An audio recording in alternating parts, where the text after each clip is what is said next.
want to try and put a small ring of gold or brass at the center. So I've taken some brass tubing and put a small tooth in it.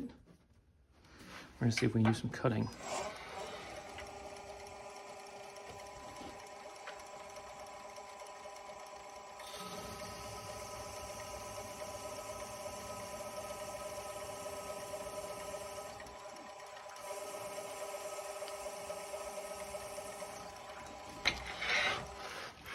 Well, it worked, but it also made it quite a bit bigger than I needed it to be. Let's see how that works out. Right, well, that ring of gold didn't work, so I cut it out, and then I took a brass screw, just like that, and grinded it down and used the peg.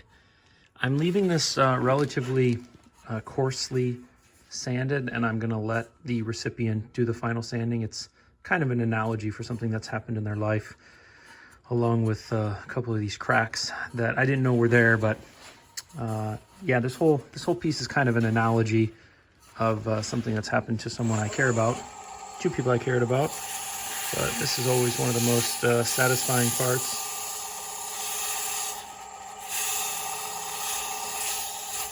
You're gonna need to reapply this after they sand it. This is only sanded to about 150. But it's Paduke, and it looks beautiful. Time to do the back. I'm really lucky to have this set of jaws. I got 5 chucks, actually I think 6 chucks when I bought this lathe. The person had come across a number of good deals. And these jaws actually open so wide that they don't clear the bed. But I'm also really lucky to have a lathe that has a pivoting head. This whole lathe setup is way more than I need or deserve.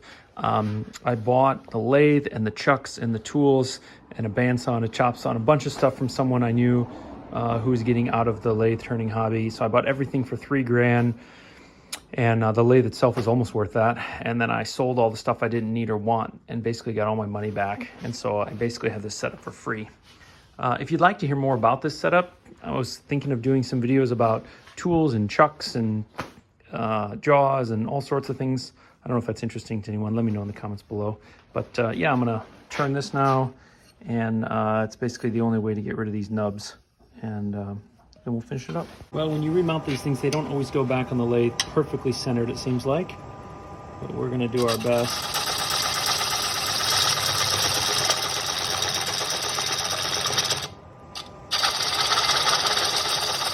I'm gonna take super light passes.